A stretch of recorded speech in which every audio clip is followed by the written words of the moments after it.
आता बातमी सोलापूरमधून आहे। सोलापूर जिल्ह्यातील अनेक गावांना वादळी वाऱ्यासह गारपिटीचा मोठा फटका बसलाय। गारपिटीमुळे शेतकऱ्यांचं 9 एकरावरील कलिंगड पिकाचं नुकसान झालेलं आहे। दरम्यान लवकरात लवकर पंचनामे करण्याची मागणी शेतकऱ्यांकडून केली जाते। याचा आढावा घेतलेला आहे आमचे प्रतिनिधी अभिषेक अदेप्पा यांनी। सोलापूर जिल्ह्यातील दक्षिण सोलापूर तालुक्यामध्ये काल 1 तासांचा वादळी वाऱ्यासह गारपीट आणि मोठा पाऊस झाला। त्यामुळं शेतकऱ्यांचं मोठं नुकसान झालंय। मी सध्या दक्षिण सोलापूर तालुक्यातील एका कलिंगड आणि खरबूज ज्या ठिकाणी लागवड करण्यात आली होती त्या शेतामध्ये आहे। जवळपास 8 एकराचा हा परिसर आहे।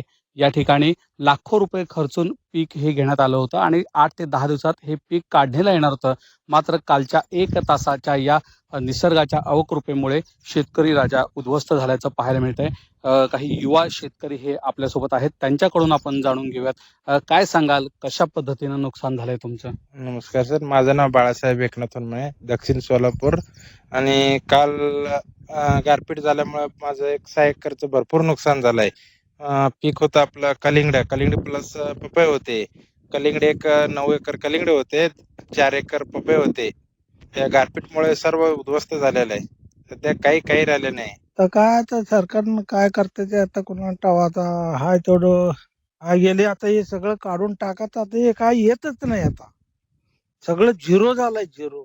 कॅमेरामन सोनू शहानूरकर सह अभिषेक अदेप्पा, झी 24 तास, सोलापूर।